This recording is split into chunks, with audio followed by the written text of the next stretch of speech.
everybody. Hello. Welcome to Stand Up in the Park at 8 o'clock. My name is Jackson Bay. I'll be your host for tonight. We've got a great tally of 11 performers for you guys tonight, followed by a quick dating game with Jonah Bowen. So please give a warm welcome to our first performer, Wyatt Mincy.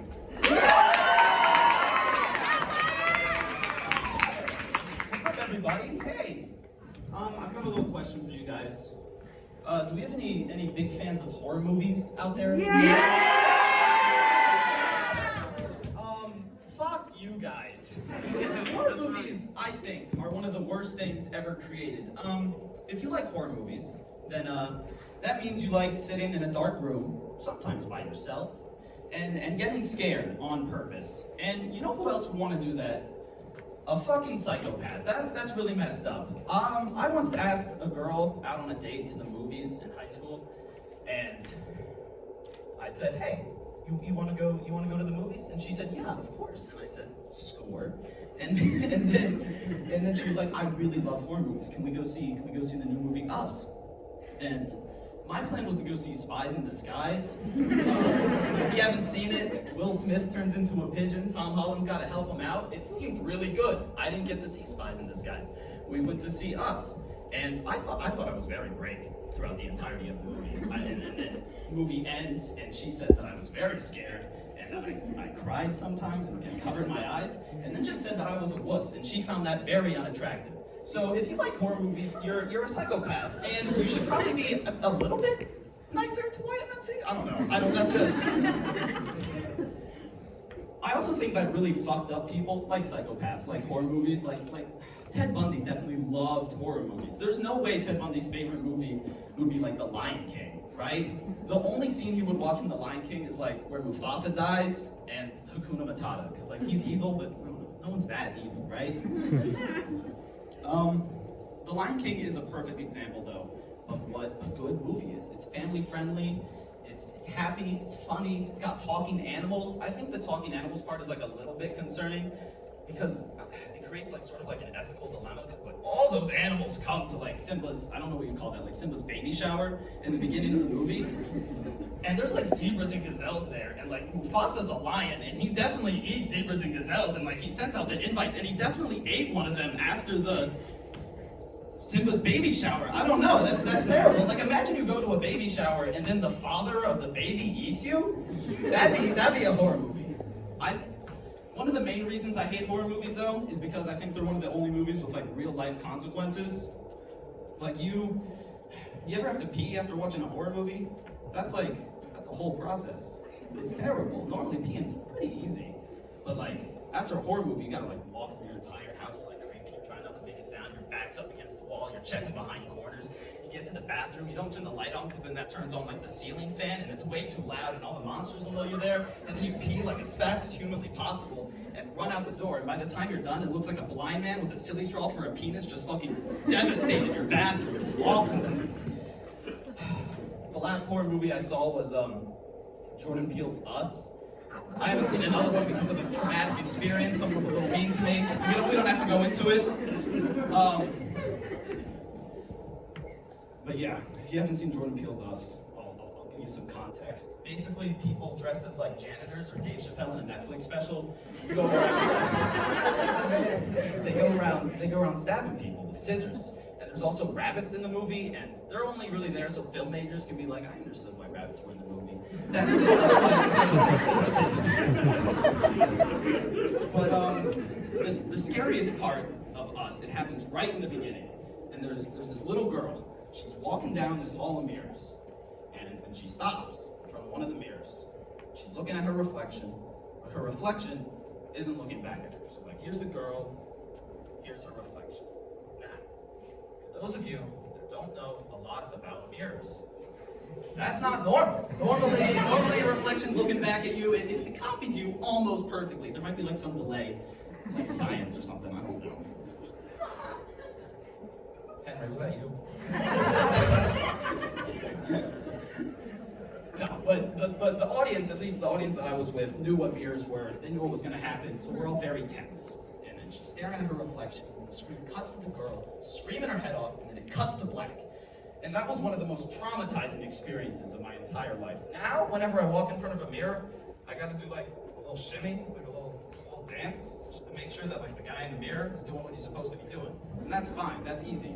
It's only really an issue if I gotta use like a public bathroom, because they got huge mirrors. So I gotta walk in, I gotta do my little shimmy, then I gotta go pee in the urinal. Now you might be thinking, why? Why don't you just go pee in the stall if you're worried about the thing in the mirror coming out to get you? Because the stalls have 4 walls and you're safe and secure. I have 2 reasons. 1, I'm a big boy now. I'm in college, I'm 18. I can use the urinal without pulling my pants all the way down to my ankles. That was a big thing for me. But also, the mirror demons can smell fear, you guys. They gotta know you're not scared. I'm terrified, but it's fine. So I turn away from the mirror, I go over to the urinal, I pick which one I'd rather die at. I go over to it, back to the mirror, penis out. The most vulnerable position in the bathroom, everyone knows it. The only way to protect myself is I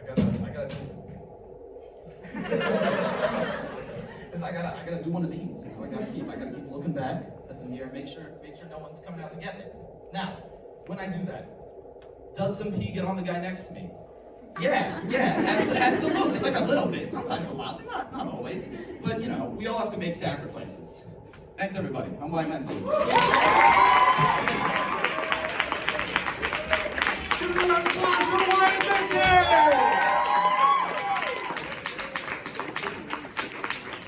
Happy Valentine's Day, everyone. Is anyone out here celebrating Valentine's Day tonight?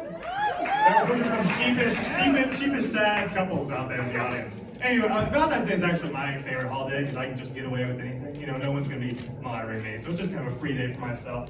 Just kind of like, you know, no expectations if you are never in a relationship. Anyways, let's keep moving on. Our next performer, please give a warm welcome to Ryan Nelson. Thank you so much. In my head, there's a weird Venn diagram, and the groups are white gay men, band kids, and Republicans. And a little Venn diagram circle where they meet in the center is desperately wanting to be marginalized more than they currently are. And it's just really confusing. No one centers themselves in the little marginalization circle more than those 3 groups. And it's like, band kids, we don't judge you because you're band kids. We judge you because you're dry humping at 7 in the morning in the hallways. And like, Republicans, we don't judge you because you're Republicans. We judge you because you rent a truck and still use Comic Sans as your font for some reason. Why are you doing that? Just get New Times Roman, dear God. But it's like MLK said, you know, we're not judging them for the color of their skin, we're judging them for the shitty content of their character. Speaking of band kids, do y'all remember those giant-ass bears that girls would get on Valentine's Day in high school? I hate those. And I don't hate them because the girls have them, I hate them because the animal is a bear. Okay, if you know anything about bears, they're a hit it and quit it kind of species. Okay? And if that's the message you want to send to your girl, I get it, okay? That's every high school relationship, but you usually don't want to send that message. If you want to show your girl, your boy, your they, them, that you love them, get them a fucking goose. Okay? Because geese mate for life. And those bitches are ride or die, literally. Okay? If a goose partner gets injured in some way, the other goose will sit with them and wait until they're better or until they die.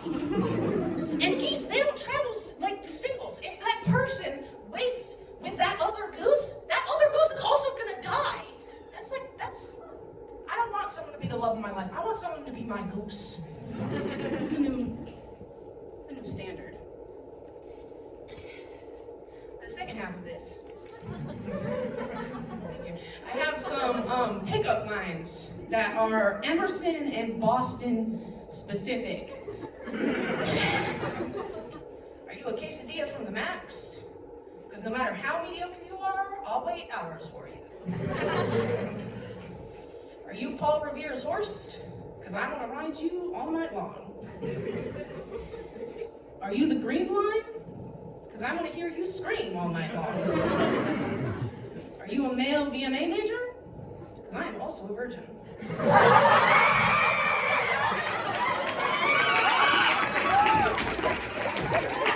a lot of male VMA majors in the crowd tonight.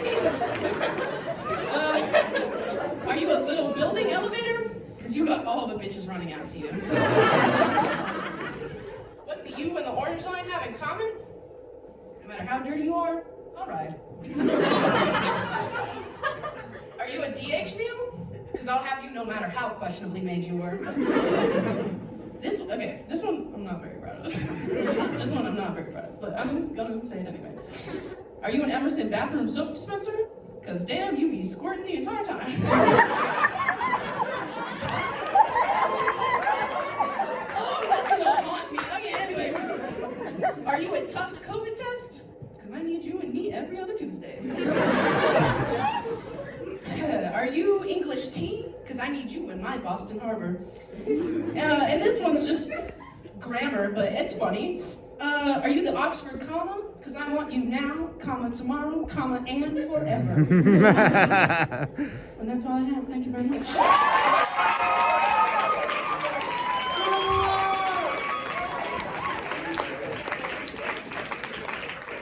Transition, but I kind of forgot. That was great. Okay, anyways, we're gonna move along. Our next comedian, please give a warm welcome to Emma Engelson. Okay, as a fellow VMA, that shit sent me rolling. All right, I'll be honest. So my favorite Valentine's Day tradition. I'm just gonna throw this over here. Okay. So my favorite Valentine's Day tradition is third wheeling. Have any of you ever third wheeled with your friends, especially around Valentine's Day? Because I have, and I went through the 5 stages of grief. I still haven't fully hit stage 5, and I haven't accepted any of the shit I've gone through. I would rather third wheel with a VMA couple who met on Tinder than have to do that again. Yeah. I would give anything to go back to Valentine's Day when I was in elementary school. There's nothing better than arguing with your mom and Stop and Shop on a Thursday afternoon because you had to explain to her that you needed the cool cards. But Mom, I need the SpongeBob cards! And she didn't understand. And it was very important because I had the status to maintain. I was not going to get the little princess cards like everyone else. I was quirky. Meanwhile, this poor woman just wants to go home. It's 8:30 p.m. She has a 9-to-5 job and all the cards are sold out. But if I did get the cards, me, being the anxious little 4-foot gremlin I was, I would get so stressed about which cards to give people. I was gonna give that bitch Lexi the SpongeBob card with the fun dip, but I had to make sure that Danny got the one of her blowing and kisses. You know, I did save a lot of my cards, and when I was home one time, my mom and I were looking through them, and I found one from a guy in my class, and here's the kicker. It said, "Be my Valentine" across the front, as it does. And he wrote on it, he crossed out and wrote, "No!" in black Sharpie right across the front and gave it to me. And that just proves to me that kindergartners are comedic geniuses. And then you go to college, and love in college is weird, man. I was home last year because of COVID. I was doing online school, so my Valentine's Day was third wheeling with my parents, and their idea of romance is a double feature of Wheel of Fortune and Jeopardy, which they respectfully enjoy from separate couches because my mom's at that age where she's like, "Cuddling makes me sweaty." So not one time. So the benchmark romance in college is meeting up in your common room in your dorm to chill.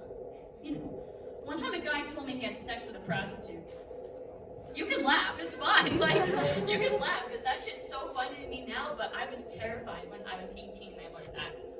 Because I want to know what went through this guy's head when he was like, "Oh, this'll reel her in." Because nothing says romance spice things up. The thought of another woman. And not just any woman, a woman who's paid to be good at sex. At least she got paid to be with him. I just got a weekly therapy schedule. Talk about aftercare. That same semester, I was making out with a guy at, of all places, the sexiest party of them all, the cast party. this bitch stops kissing me and does a JoJo pose. I shit you not. And for anyone who doesn't know, JoJo's Bizarre Adventure is a show, and they'll do these poses when they're fighting. So I shit you not. I'll try to do this. Is the pose he did. He did the like that, and I'm just like, what the fuck is going on right now? My brain like powered down. I was like, oh no. Oh man. God, that was a lot to process. Like I said, stage 5. I'm still there. College is weird. Love is weird. Oh gosh, what was it? Sorry.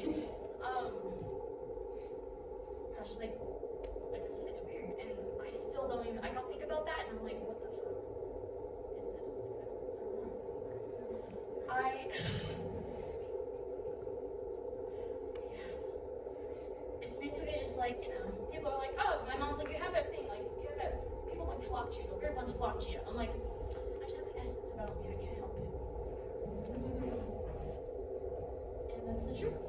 People just come to me. And if you really want to know, tune in on Wednesdays from 5 to 6 p.m. where I meet with my therapist, and if you meet me after the show, I'll give you the Zoom link. Alright guys, I'm Emma Engelson.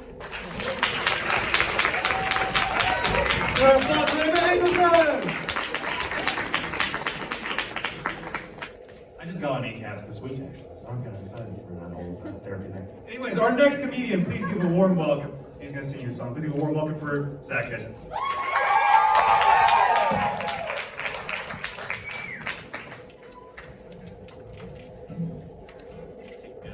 Sure. Alright, hey guys. So I wrote a song for you guys this week that I wanted to share with you. I think it's a song we can all kind of relate to as, you know, young adults living in this modern era of communicating primarily through text. So yeah, I hope you guys enjoy.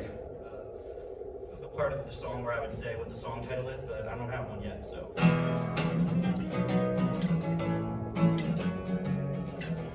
Settling in for the night. Girl I'm into is still on my mind. I've been thinking about her for a while. What I'd give just to see her tonight. Then she texts me, hey, what are you up to? With a winky face emoji. I see that text, I start to smile. Then I just lay in bed and don't reply. Why am I should not be ignoring that text. Why am I shouldn't be ignoring that text. At home, just watching TV, old episodes of Community.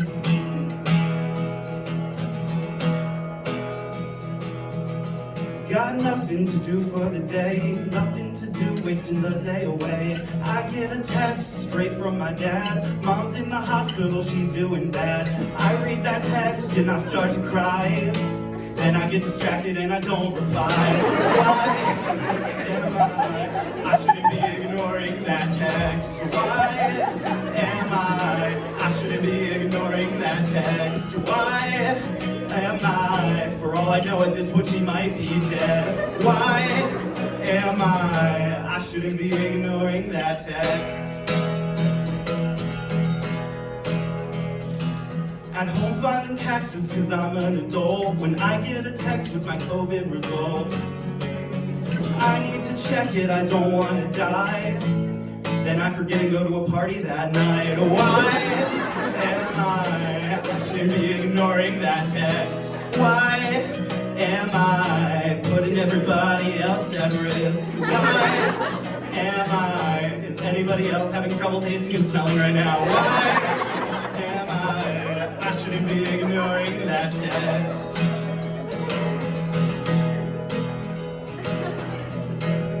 At home all alone, I get a text on my phone. You've won a $100 Amazon gift card for free. I immediately send them my name, address, phone number, credit card number, mother's maiden name, and social security. Why am I should be ignoring that text. Why am I should be ignoring that text. Why am I, shit, I should really check if mom is dead. Why am I should have just ignored that text. Thank you guys.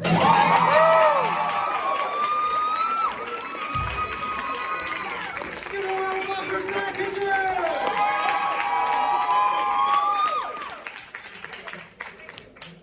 Our next comedian is on this piece of paper. I swear to God. All right, please give a warm welcome to the incredibly attractive, incredibly talented Misha Perez. Misha! Oh no! Hey. It's Zach. Let's give another round of applause for that guy. Holy shit. Insane. There's also a musician after me. They put me between two talented people, which I appreciate. So, it's that time of year again when a few people that already have a nice thing get their own holiday. Brilliant. Why don't we stop there? Let's do Lamborghini Day. Okay.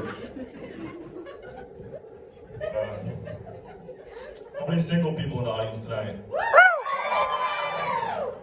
That tracks. Valentine's Day, watching stand-up comedy. How many non-single people in the audience tonight? Shut up, no one cares. Shush. Anyway, I'm single, you couldn't tell. And,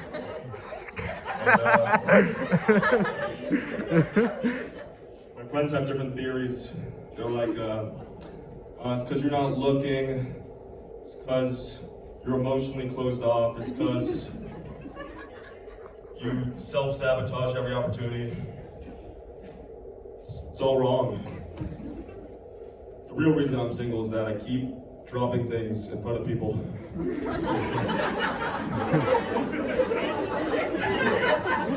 Can't stop dropping shit. I dropped like 5 things today in front of 5 witnesses. Probably gonna drop this microphone at some point. Yeah. I was in my environmental ethics class, and I spoke up like twice during the class, and both times I spoke up, my water bottle fell off my desk, hit the ground. I was like, I could feel the room desiring me less. So,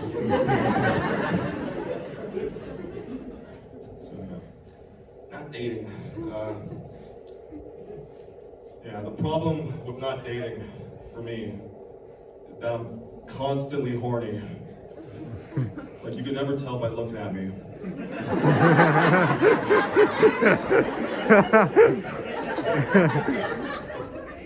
But I'm constantly, viciously horny.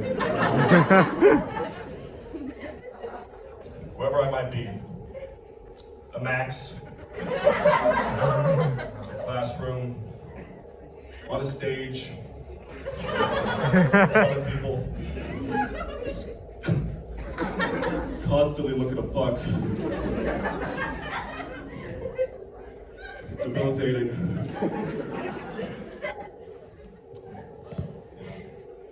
But there are ways to deal, right? If you're horny and not in a relationship. So let's go down for all the singles in the audience. How many people have a friend with benefit? Okay, that would be one, yeah. Okay, this all tracks. I love the term friends with benefits because it implies that regular friends have no benefit. Which is correct. What do friends do? Just sit around. I'm your friend. Thanks. You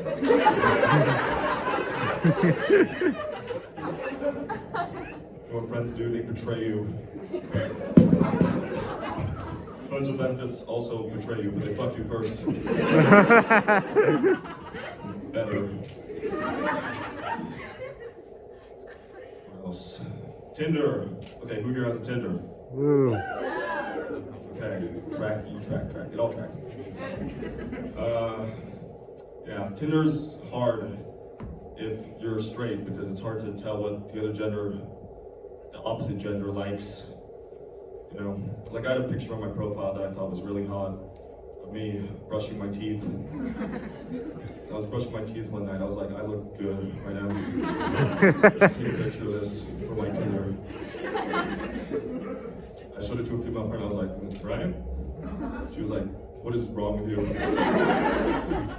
Why am I friends with you? I don't know. The girls fuck up too on Tinder. I once saw a profile that was like, the bio said, what did the bio say? This is material, I should know this. Oh, the bio said, don't bother swiping right on me because I will just ignore you, LOL. I was like, that's an interesting strategy. It's like if I made a LinkedIn. Wait, someone just dropped something. No one fuck that guy. Drop it, baby.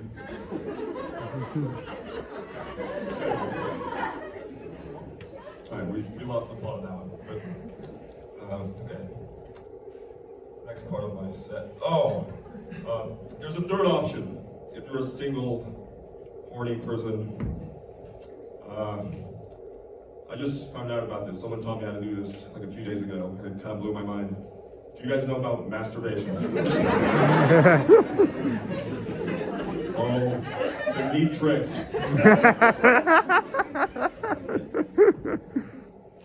For one, you can do it by yourself. You don't need anyone. Unless you're a world famous comedian.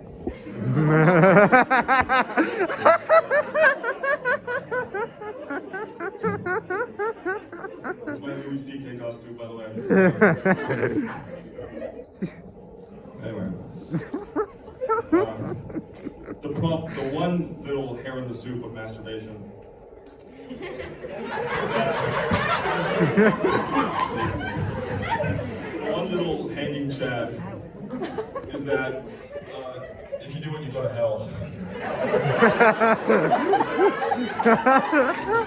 It's troubling. But it's worth it. I have nothing else, guys. Thank you.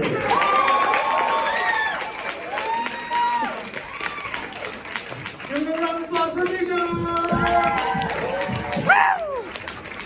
You guys see what I mean, right? It's the backwards has the whole deal. Anyway, we're gonna keep it moving along. Our next comedian, I'm kind of mad at them. They called me out the other day about not being 6'1". I'm 6 foot. And our next, so please give a warm welcome to Rosie.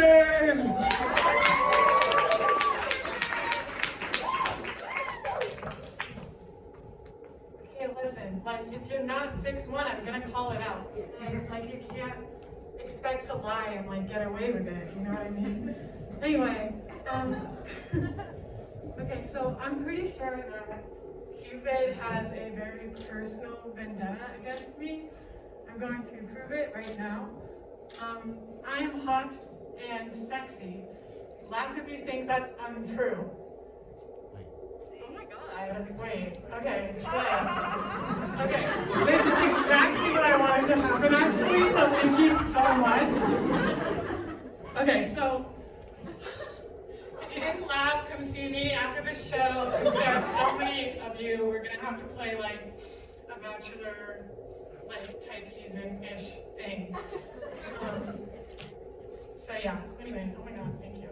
So, as you can see, I am formally dressed already for our date. This is a prom dress that I thrifted at Goodwill. And if our date gets to that point, I also thrifted a condom. So basically you provide the package and I provide the packaging.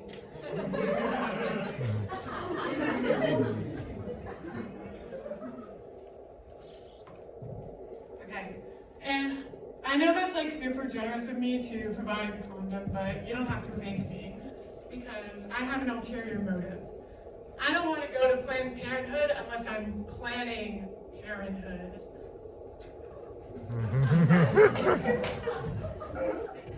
Okay, so,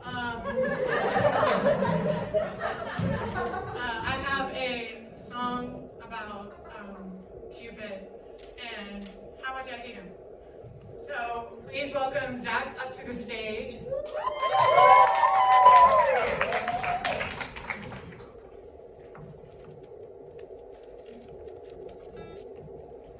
He's providing the sheet music because I don't remember my own song. Okay, there's a lot of logistics that I did not consider. I look down on everything, Zach. Okay. Alright, so I don't think a lot of you will be familiar with this song. It's a very obscure song, unless you're a film bro and you're trying to impress people at a party. Okay. Today is Valentine's Day, what does that mean to you? I'll tell you what it means to me and what I'm gonna do. I don't believe anybody hates Cupid as much as I do. Guess what? I'm gonna abort that son of a bitch.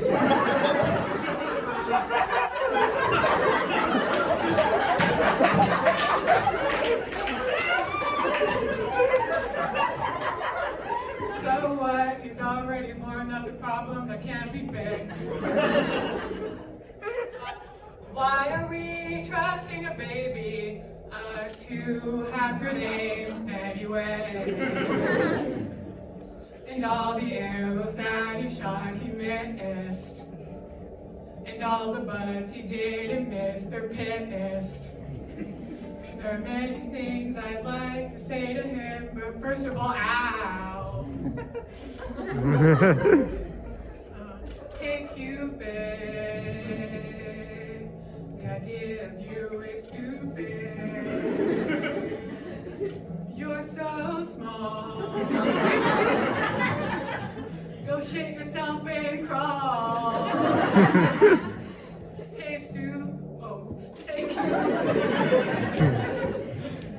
The idea of you is stupid. Your diaphragm can only go where. Hey Cupid, the idea of you is stupid. And your diaper used to be whiter. Hey Cupid, the idea of you is stupid. And by the way, I'm shooting you today. Hey Cupid. And also, bitch, I never miss.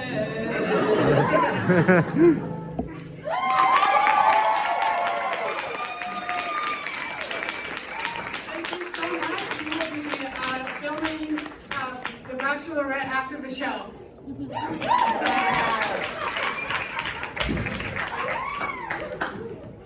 Give it up for Rosie. Give it up for Rosie. I don't know how I'm going to submit this to my Bachelorette show, but great. I also didn't realize that we were going to do Wonderwall and Planned Parenthood. But okay, all right. Keep things moving along. Our next comedian, please give a warm welcome to Robbie Doty.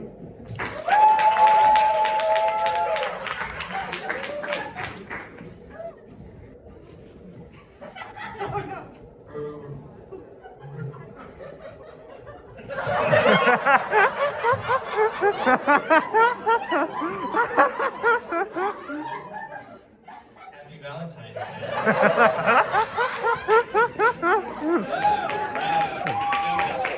This right here, both in the comedy world and the S&M world, is called a gag.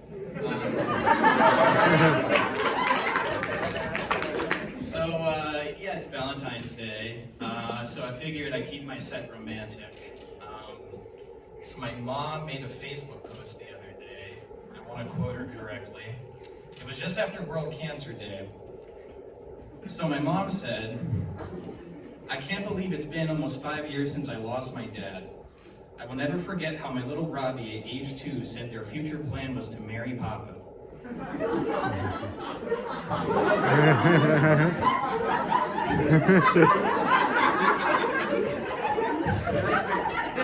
Now my grandfather, I called him Papa. He was a very handsome man. He had beautiful salt and pepper hair. But I figured I should talk about the merits of this post, because immediately it's like, what? But no, my mom, at least she used they, them pronouns when saying that I wanted to marry my grandfather. Downsides include her telling everybody that I wanted to marry my grandfather.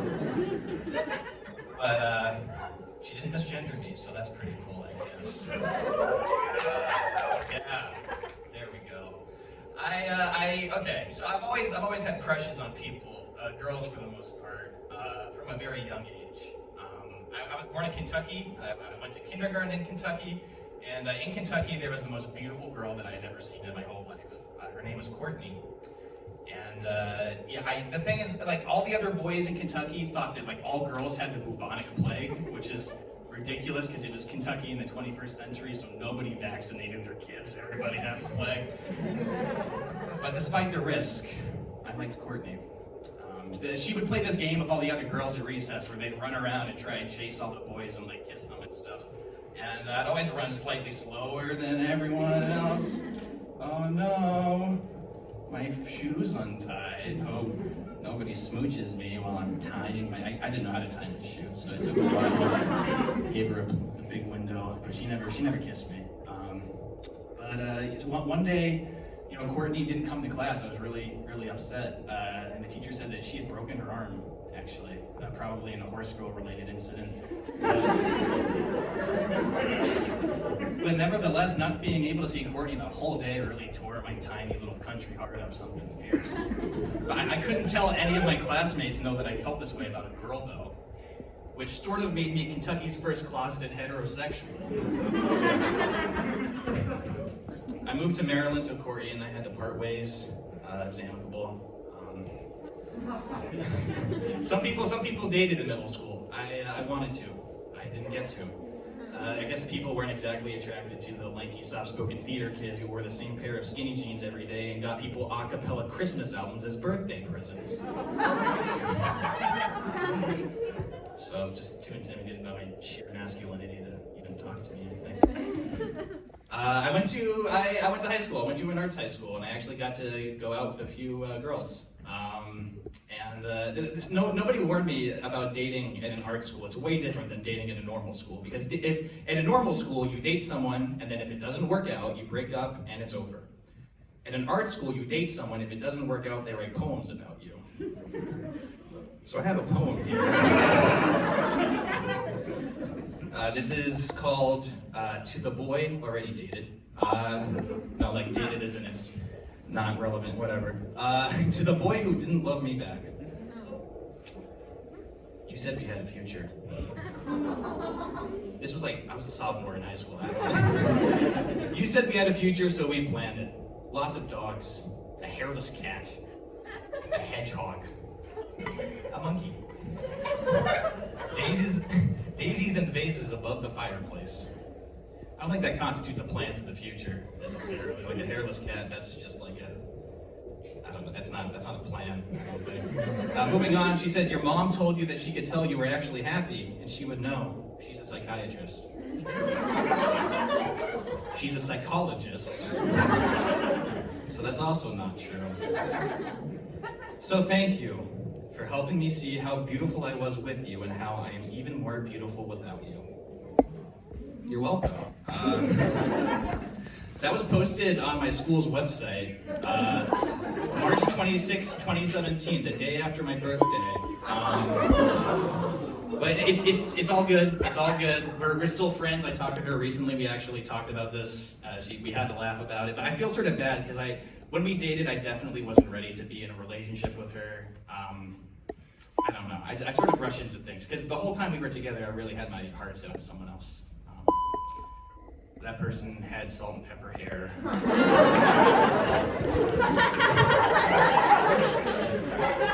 Thick-rimmed glasses. glasses, and a rare form of sinus cancer.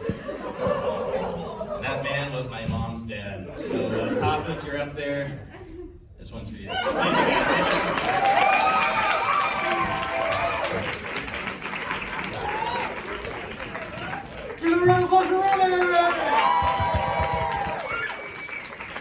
I wish it said poems for like failed relationships. You could just like leave Yelp reviews. Just kind of like 3 out of 5. He was cute, but not that good of a host at Standup in the Park. Anyways, next our next comedian, please give a warm welcome for Saskia Penning. Saskia.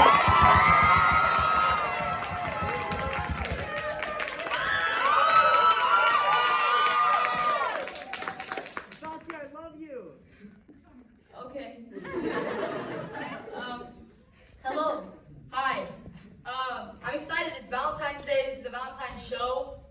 I'm really excited because this is my first year ever actually having Valentine's Day. And this is when you guys are all like, what? No, what? That's so weird. Anyways,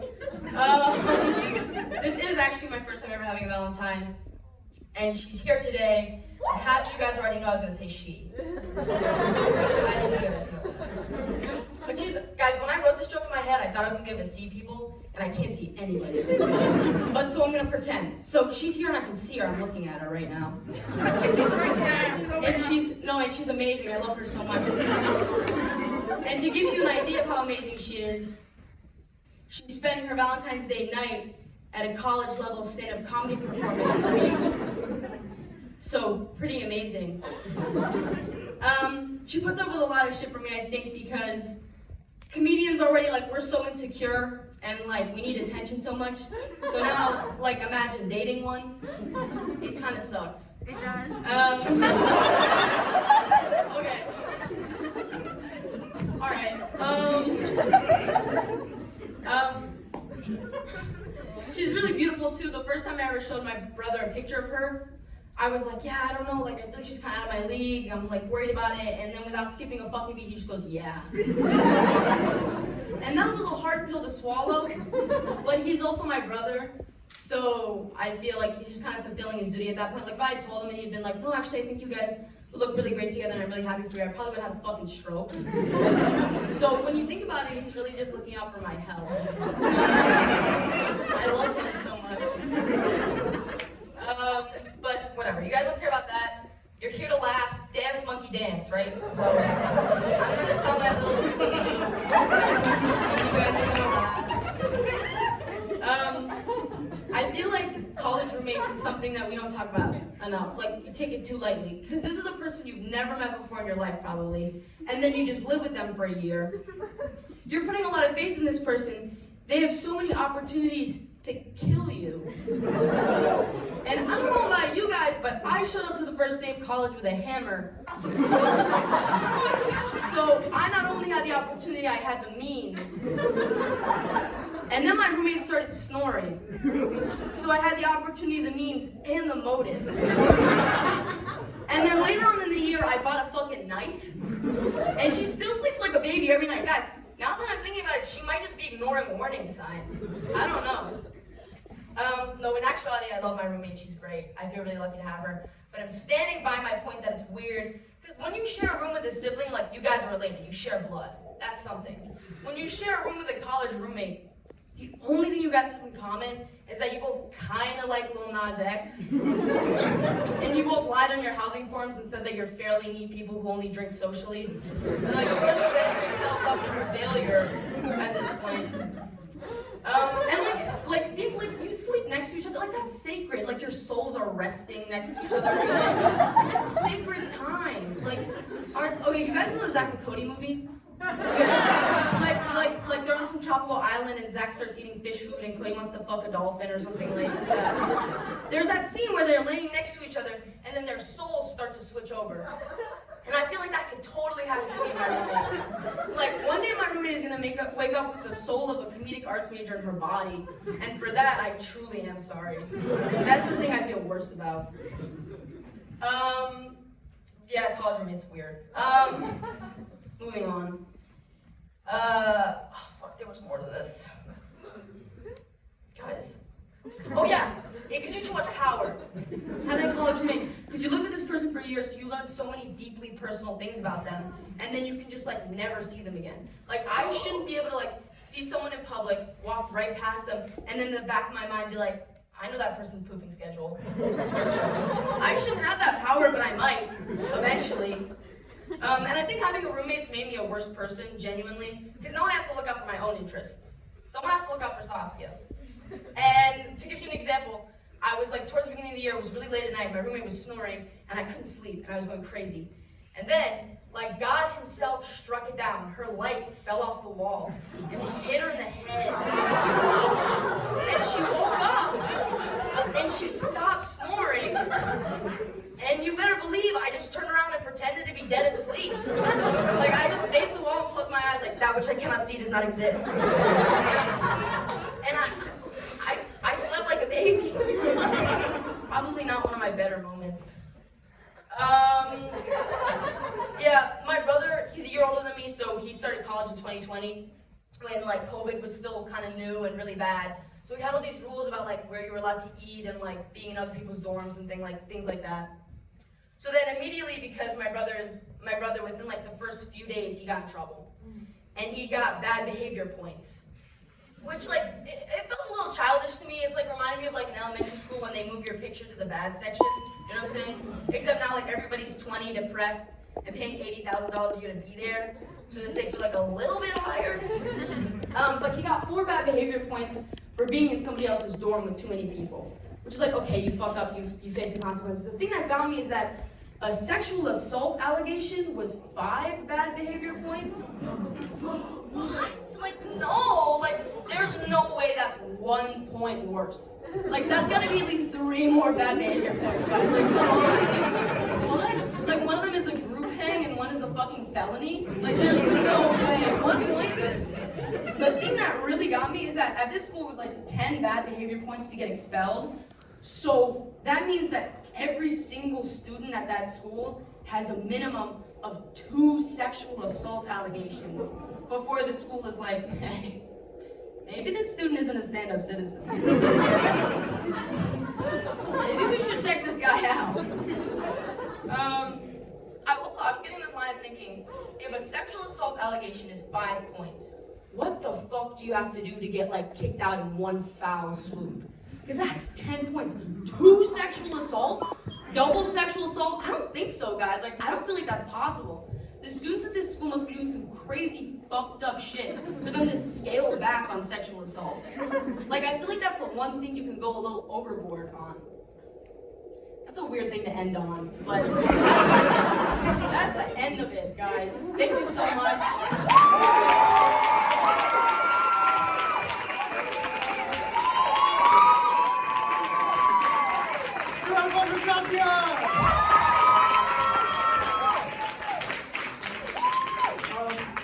Our next comedian, he's a beast in the gym and a wonderful friend. Please give a warm welcome to Matthew Schwartz.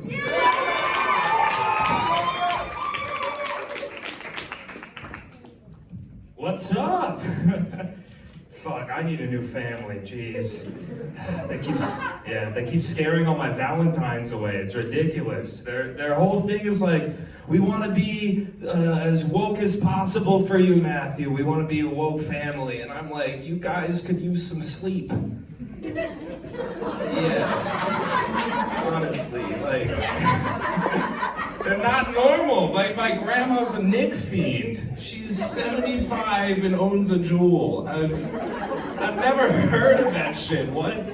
She took me to the gas station once and was like, let me get 30 on pump 5 and a menthol pod pack. And I was like, Grandma! Oh my God, what's it called? Thanksgiving was delayed like an hour and a half because she lost her Jewel. She was like, I had it on my person while I was stuffing the turkey. It might be in the oven with the turkey. Go away, go away. Do you have it? Can you come? Is it in your pocket? Like, no, Grandma. My grandpa shops at Urban Outfitters. Off the wall Vans, cargo shorts, Keith Haring, graphic tee. He's like Timothy Chalamet's butler. Like, we went out to dinner once and he was iced out. I was like, Grandpa, who are you picking up? You have a wife? He has no sense of morals, that guy. He doesn't like understand like social cues, and he was on the phone once and he hates telemarketers. And so the telemarketer tries to like, I don't know, buy his house from him for like a really good deal, supposedly. And all I had heard was, are you sitting or standing? And what I thought was that like one of his old people friends had fallen and like called telemarketer, actually. And so it clearly wasn't an old person, because he goes, well, go fuck yourself. Good, see ya. And I was like, Grandpa, what? And he was like, do you see these shoes? I was like, that's not the point of this conversation. Yeah. My mom is all about open communication. And so she thinks that means she can ask me whatever pops into her head. The other day, she hits me with this one. Matthew, if I wanted to take you and like a couple friends to a nude beach, what month of the summer would you like that to happen in? What? I was curious to see what my friends would say, so I asked them just like, hey, like, hypothetically speaking, if you wanted to come with me and my mom to a nude beach, what month of the summer would you want it in? And immediately all of them were like, June, have it in June. Let's go in June. June is the time to see your mom naked. I was like, yo, what the fuck? Yeah, but my dad like thinks he is like a Renaissance man. He thinks he's the wokest person just because he knows how to use an iPhone. And I keep trying to explain to him that the Animoji of this is not like the pinnacle of modern communication. I don't know what that means if I ask you if we have eggs. Like, that's not it. Yeah, he is always asking me to share my location with him. And like the second my location disappears, it's like a mad panic. He's like, why are you hiding from me? I'm in the same house as you. What do you mean? Call, just yell, I'll answer. One time he called me while I was at school and he was like, I can see you've stopped sharing your location. Can you fix that by the end of the day? And I was like, am I an Amazon package to you? Are you like expecting notifications? Son has arrived at front door, 2:13 p.m. How is this transaction? No, like I'm coming home. He loved quarantine because it was like a fun exercise to see if he could get the whole family on like an iPhone. He was like, this Passover, quarantine is not taking down the Jews. I promise you that, Matthew. I was like, all right, whatever. And so he set up a Zoom link, and it was like Schwartz family Passover, like the throw up emoji, the face mask emoji, and then like the flag of Israel emoji. And we all had a Zoom link, and my grandparents call in, and we immediately had terrible Wi-Fi. I don't know what it is, but whenever the Wi-Fi cuts out, my dad thinks, like, suddenly believes in God. He's like, if we ask God, maybe, perhaps, or then one time he was like, perhaps it's my astrological sign that's out of whack. So the Wi-Fi cuts out, and he's like trying to solve the problem, and we're in the middle of like a sacred holiday. I'm asking the questions, you know, why is this night different from all other nights? And I answered, because grandma's blowing her jewel smoke into the microphone. and suddenly grandma froze. My dad was like, oh no, the Wi-Fi, what do we do? Okay, everybody turn off your iPads and turn them back on. That is like the ultimate solution to any problem. If you have a problem on your iPhone, just turn it on and back on, whatever. And I'm like, you know, that doesn't work with everything. Like, imagine you're driving and you're like, I really don't like the song playing right now. Let me just turn my car off and turn it back on again. You'd have an accident, right? And so we reconnect like 30 times, and my dad gets a bright idea. He goes, all right, Dad, here's what you're gonna do. You're gonna take your matzo ball soup into your iPad and go have Passover in the bathroom. So, what do you mean by that? He goes, well, take your things and sit on the toilet or on the tub in the bathroom. I bet the Wi-Fi is better in the upstairs bathroom. And I was like, why do you say that? He goes, well, you're always on your phone in the bathroom. And I'm like, yeah, well, I'm usually like taking a shit or beating off. I'm not having Passover from the bathroom. That's not how that works. And so we reconnect, right? We're back in Passover, and all of a sudden, Grandma disappears, cannot be found. It's just my grandpa in like a Carhartt hoodie and overalls. And we're like, what happened to Grandma? Where'd she go? She was just here. And my grandpa goes, she lost her jewel. Just now, between the time we logged off and the bathroom incident?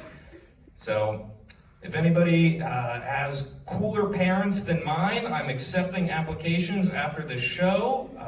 My name is Matthew Schwartz, or hopefully Matthew and whatever your last name is. And that is my time. Thank you. I don't know what fix this.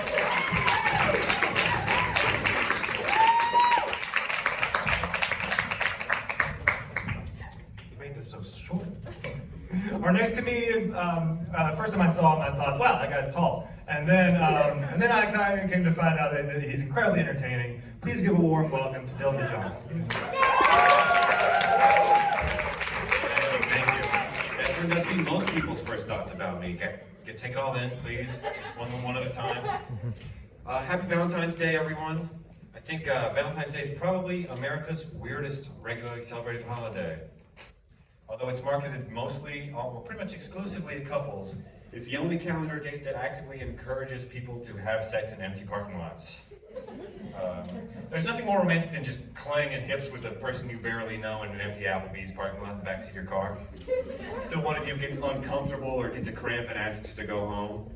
It's just the best. So unfortunately for me, I won't be doing any of that this year. I know. I am in what we in the biz like to call an LDR, or long distance relationship. Meaning I get all of the emotional commitment of a real relationship, but none of the sex. So it's very fun. No, I'm very happy with my girlfriend. I love her to death. She sent me dried flowers and Polaroid pictures of herself in the mail this morning, which was the best gift I could have specifically requested for 2 weeks in advance.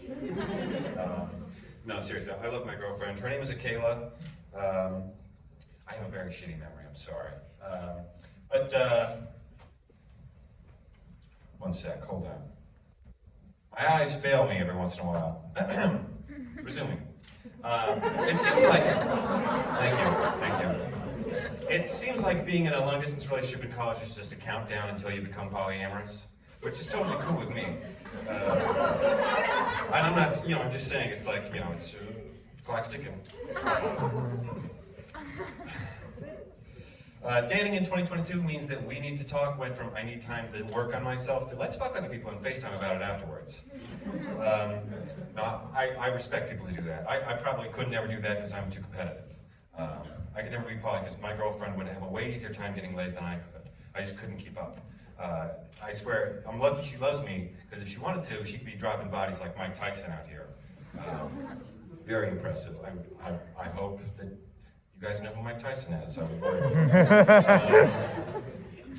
I'd rather stay monogamous in my long distance relationship than be monogamous in a polyamorous relationship, because there's a difference between voluntarily celibate or intentionally celibate and involuntarily celibate. 2 types of incels, and one is certainly worse than the other. Because I've already gone 19 years without sex before. What's another 2.5 months? It's not too bad. I would always rather be in a boring relationship where we don't have sex for 2.5 months than a series of anxiety-provoking one-time sexual encounters. Nothing says Happy Valentine's Day better than an I'm sorry text and a $50 Venmo for Plan B. There's this person who lives in my dorm who I saw receiving a Plan B pill from not one person, but one person and 3 of his homies. Which is a weird event to invite your bros to, because is it really worth proving you got laid to let everyone know you have no pullout game? Not sure. They were standing there like some sort of pro-contraception barbershop quartet. I'm he's. I'm sorry I came in you. When Plan A fails, Plan B will surely come through. Thank you very much.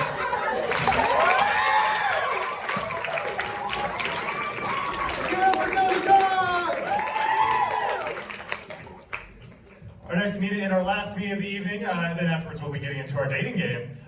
Please give a warm welcome to Jack Reisman. Yo, who the fuck is booing? Just boo me? I love you, Jack. Oh, thank you, Andrew. That made me feel better. What's going on, everyone? How's everyone doing tonight? Is everyone doing good? It's Valentine's Day, and I'm single. Well, let's give it up one more time for all the performers. I mean, everyone did it. Woo! Seriously, right? And since it is Valentine's Day, I thought I'd talk about a terrible date experience I had recently, because, you know, why not? So recently, I went out with a girl to a restaurant. We were having a meal. And I don't know if it's just me, but every time I eat food, I have the urge to just shit. There's not a great way of saying it. And this restaurant had one of those single stall bathrooms. You know, so it's like one room, one toilet, one sink. That's it. That's all you're getting. And so after I ate, I had to go. And so I go up to the door, knock, it's occupied, so I go sit back down. Sidetrack, who came up with the idea of a restaurant only having one bathroom? Like, people gotta shit, yo. Anyhow, so I checked, it's true though. I checked back a bit later and it was unlocked, so I just go in, because I was about to blow the fucking lid off this place, right? So I just go in, sat down, and started to explode. And I started to look around the room, and I noticed in front of me, like, the sink was like right in front of me. I was facing the sink, and I noticed something red in the sink, and I couldn't quite make out what it was from my seat. So I kind of like leaned forward, and I see that there's blood all over the sink. And I'm like, what? And I'm starting to panic. I'm like looking around, and I see there's blood on the walls, there's blood in the trash can, there's blood on the floors, there's blood on the countertop, there's blood on the toilet bowl. It looked like someone went Jackson Pollock, just like fucking blood everywhere. And I'm thinking like, what the fuck? Like, I was just trying to take a shit, not get featured on Dateline NBC. Like, I felt like I was on Making a Murderer, but they just frame you for the murder. I felt like I was getting punked with Ashton Kutcher. I was like looking around like, where are the cameras at? But no, this was real life. I was taking a shit in a bloody bathroom, right? And part of me was just like disgusted by the scene. But the other part of me was just kind of like curious, like how it happened. Like I was like inspecting it, like did someone miss? If the answer is yes, how? Did someone not like their food? Was it just murder, right? I didn't know. But I continued to do my business, right? I had to go, I waited a long time. So finally I finish up and, you know, I wash my hands in the bloody sink. I didn't care at this point. I just wanted to get out of there as fast as I could. And I'm drying my hands when I hear someone knock at the door. And this lady very drunkenly says, "Hello?" And I was just like, occupied. And she says, "Okay, I'll wait for you." I started to panic. I was like, what, wait for me? First off, I've never been given a time limit to shit before. That was very new to me. And second off, I couldn't leave this bathroom with all this blood in here. What was I supposed to do? Go out there and be like, that's not mine. I swear. Like, who's gonna believe that, right? So I did the only practical thing I could think of, and I started cleaning the blood. I got down on my hands and knees and started scrubbing the blood with some wet paper towels. Did the blood get on me? Yeah, it fucking did. A lot, actually. And, you know, listen, I knew what I was doing, the risk I was taking. I was throwing my life away. I was easily going to be looking at 2 to 5 years to being an accessory to this crime, right? But, you know, after this experience, I have such a greater appreciation for the greats, you know? People like John Wayne Gacy, Jeffrey Dahmer, Ted Bundy, Richard Ramirez, the Zodiac Killer, right? True legends. Because despite what you may think, cleaning up somebody else's blood is not all fucking gumdrops and rainbows, okay? It's hard shit. No pun intended. So after a grueling 5 minutes, I finished. I cleaned up all the blood in this public bathroom. And you would never be able to tell that a murder like maybe happened, right? And so I was ready to present this nice, clean bathroom to this very drunk woman. So I was like, okay, let's do this. So I opened the door and she was gone. I cleaned up somebody else's crime for nothing. There was nothing. I was pissed. I was like walking back to the table like, you gotta be fucking kidding me, right? And I go back to the table and the girl's just like glued to her phone. I sit down. She doesn't even notice I'm back. And I proceeded to say nothing of the incident. Until now. Listen, all I gotta say is I'm never going back to Guy Fieri's bar and grill. Apparently some weird shit goes on in the bathroom there. No pun intended. Thank you so much. I've been Jack Reisman. Give it up for Jack Reisman! Give it up for all of our comedians tonight! But don't leave, there's more! We've got our dating game coming up. Comedians come out with the chairs, please. From that way? Yeah, please give a round of applause for whoever's coming out. Yeah! Okay, so the way this works, we've got 3 voices. 3 people will be picking between 3 people, 3 more contestants in the audience. These will represent we will have 3 representatives of people in the audience who will then be speaking the answers to questions of Jonah Bowen, our man of the hour in the back. And yeah, let's bring him up. Jonah Bowen, please introduce.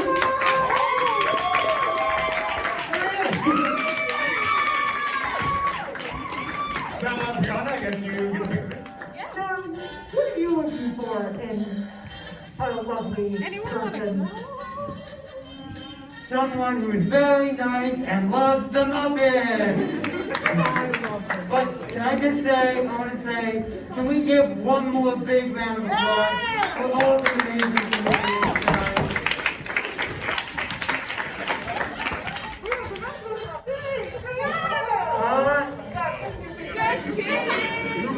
We're gonna send Jonah out, and he's gonna go to the green room. We're gonna text him when they come back. You guys, sorry, are not picked, because Jonah knows who you are now. It's blind. So it's supposed to organize. It's blind. I was so excited. Jonah, leave.